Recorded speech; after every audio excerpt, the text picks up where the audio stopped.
bastionu, czyli Majdan. Tutaj wyciągano wszystkie armaty, jeżeli trzeba było się bronić, albo jeżeli chciano atakować statki, które przypływały.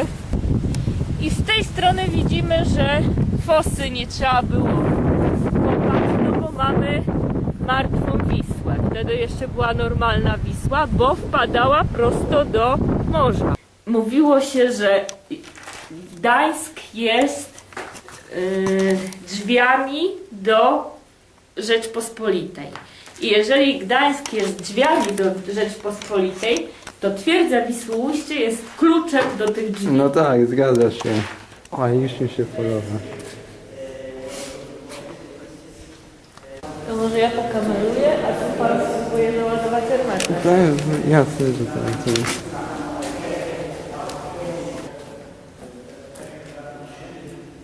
Najpierw tak, to do wody, no tak na niby, nie? Bo to tak.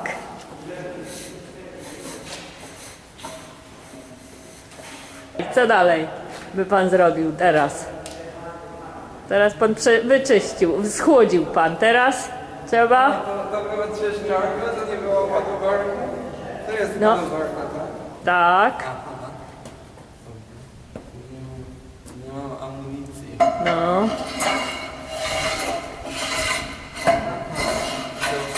This was the loading device. So where they would put the ammunition, the cannonballs, and the load in here like this. They would light this on fire and then it would press it against this hole and it would ignite the ammunition and cause the cannon to fire.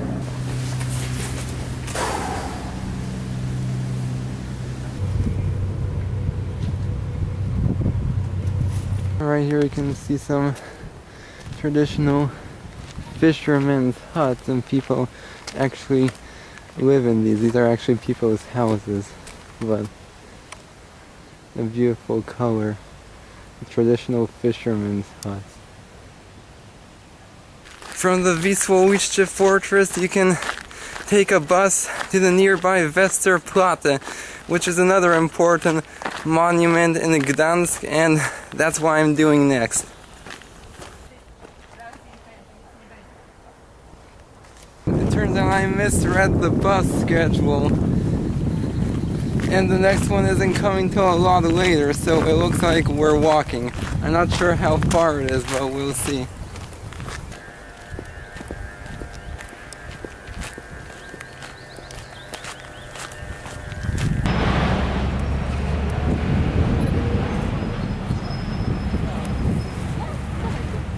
Up there we have the ruins of a watchtower. The soldiers would climb up there and observe the sea to see if any enemy ships were approaching. Right here we have the ruins of an old war barrack.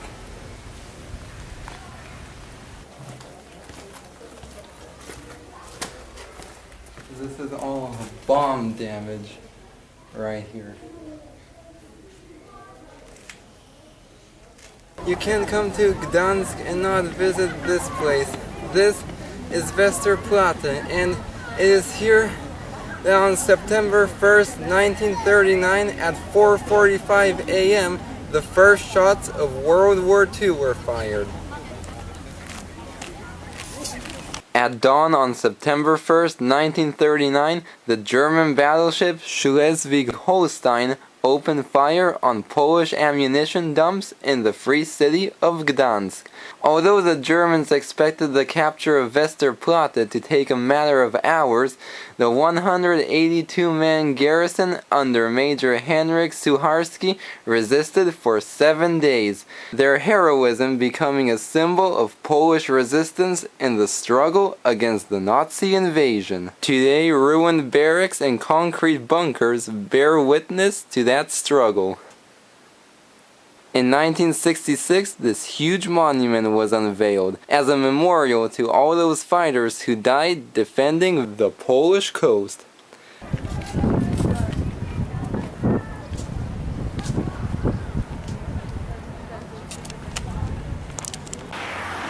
I'm now traveling by tram to the Oliwski Park.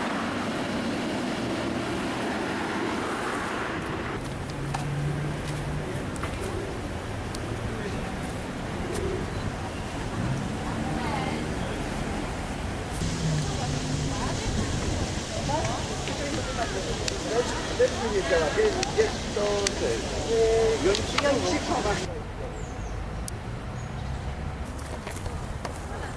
this is nice. Welcome to the Oliwski Park. It took us a lot longer than I hoped to get here. 50 minutes, but we finally made it. Wow, what a beautiful park. This is a city park and it has many different sections. It has a botanical garden, a cathedral, and a zoo. And today I'm planning to visit the botanical garden, which this is where we are right now, and the cathedral.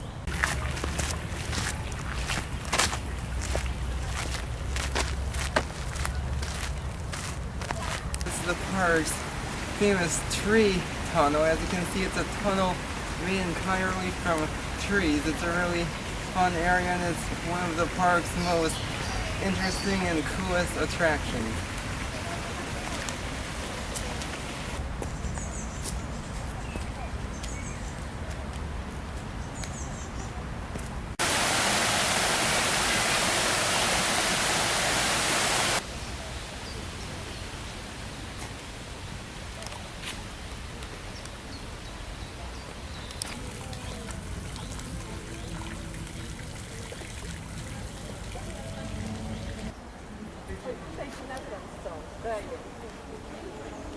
Behind me is the park's most famous attraction, the Oliwa Cathedral, and the current cathedral dates from the late 1500s, and it's actually a replacement because before this cathedral was here there was originally a Cistercian monastery, but that one was destroyed during Prussian Crusades, not once but twice, and then it was rebuilt, and then sadly another tragedy. It was destroyed in an accidental fire in the year 1350, and it was after that, in the second half of the 14th century, that they decided to redesign the whole cathedral, give it a completely new look with this beautiful facade you see here. So that's what the current cathedral has looked like since. But then this one was also burned to the ground in 1577 during the rebellion of the city of Gdansk, and it was rebuilt between 1578 and 1583, and since then it hasn't been destroyed. This is actually one of the few landmarks in Gdansk that wasn't destroyed during World War II. So today this cathedral looks exactly the same as it did since it was last rebuilt in 1583.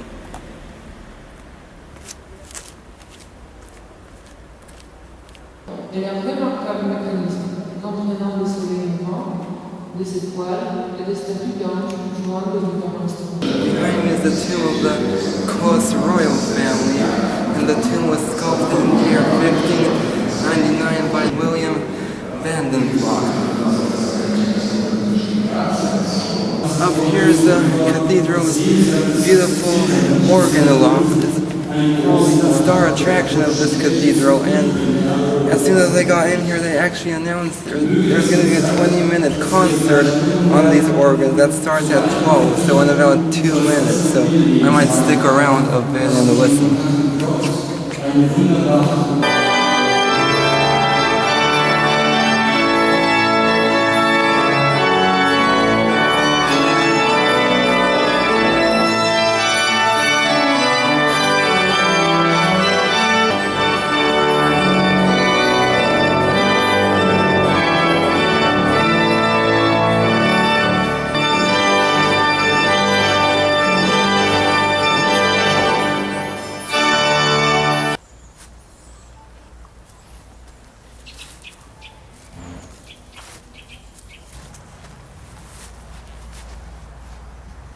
I just bought this traditional Kashubian wood carving for 55 zloty, and it's beautifully painted.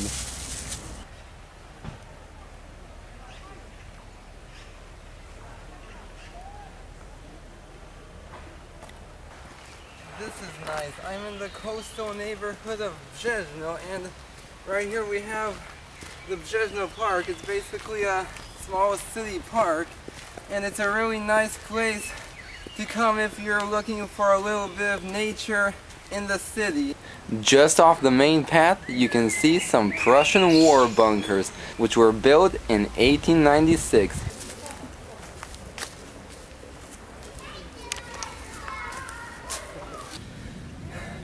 As much as I love Gdansk, exploring the city really takes a lot out of you. So I've decided to take a break from the city and spend the next few days exploring the coastal areas in and around Gdansk. And I'm starting here in Brzezno.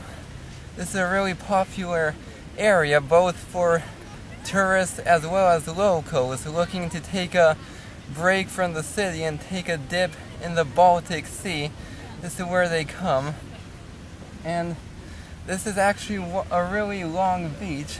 This is just one section of it that we're on, but the entire beach actually stretches for about 6 miles. It starts at the other end over there in Brzezno, and it stretches for 6 miles and ends all the way over there near Gdynia. And this is one of the most popular beach areas in the Tri-City area.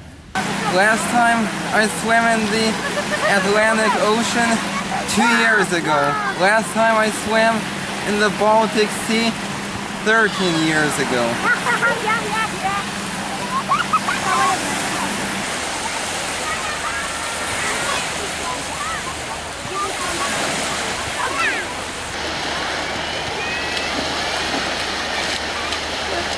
That water is freezing.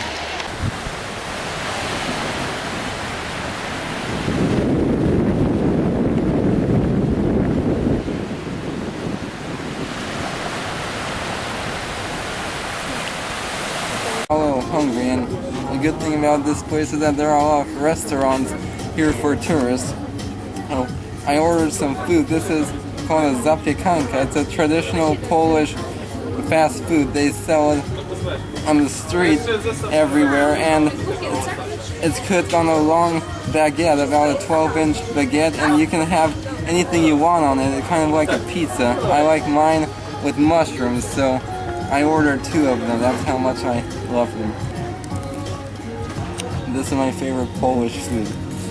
I'm now traveling by bike to the neighboring city of Sopot.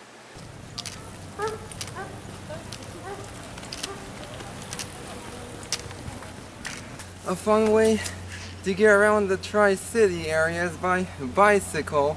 And today I'm biking the 3 miles from Brzezno to Sopot. I rented a bike in Brzezno and it costs 10 zloty for 1 hour or 35 zloty for the whole day, which is over 4 hours. So I've decided to rent one for the whole day. That way I can be sure I have enough time to stop and see some places along the way.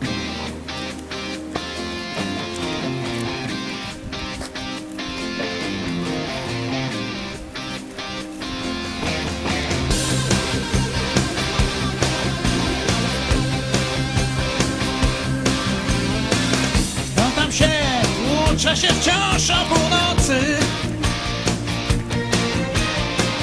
Ile snów koszmarnych sąsiad dzisiaj ma. Nawiedzony dom, ostateczny sąd. Nie ma nawet jak uciec stąd. Nawiedzony dom, ostateczny sąd.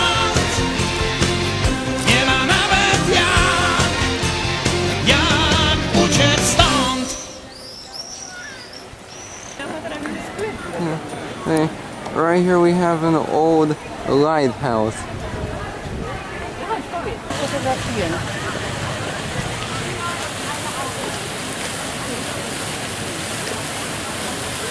Behind me is the Grand Hotel. It's one of the most famous attractions in Sopot. It's a luxurious hotel that was built between 1924 and 1927, and some famous hotel guests included Egyptian actor Omar Sharif, former French President Charles de Gaulle, Vladimir Putin, and even Fidel Castro and Adolf Hitler stayed here.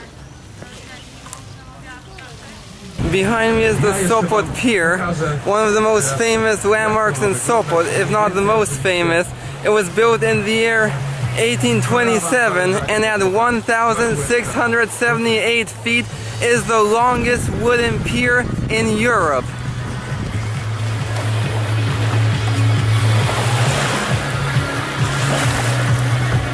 The pier is a nice place to come for a walk and get a view of the surrounding area, but be prepared to pay an entrance fee.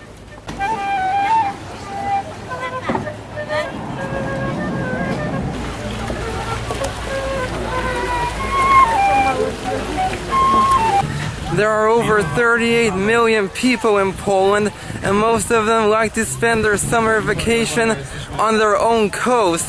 So it's no surprise that Polish beaches get extremely crowded during the summer, and this beach in Sopot gets especially crowded because this 6-mile stretch of beach between Gdansk and Gdynia is actually the most popular stretch of coastline not only in Poland but I think even on the entire Baltic Sea.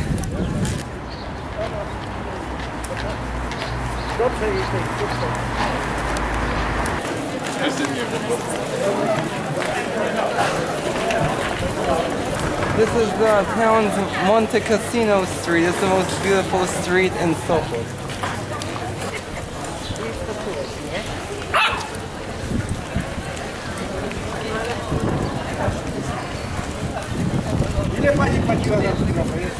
This beautiful building you see behind me is the Church of St. George. It was built in the year 1901 and it's the most beautiful church in Sopot. The church was designed by German architect L. von Tiedemann and was first funded by Kaiser Wilhelm II. Today it is considered to be one of the most beautiful churches in the Tri-City area. This funny looking building behind me is called the Crooked House because you can see it's all crooked, and it was built in the year 2004 as part of the resident shopping center as a fun little attraction for tourists. Sopot has been really nice, but we're now leaving Sopot and heading back to Brzezno.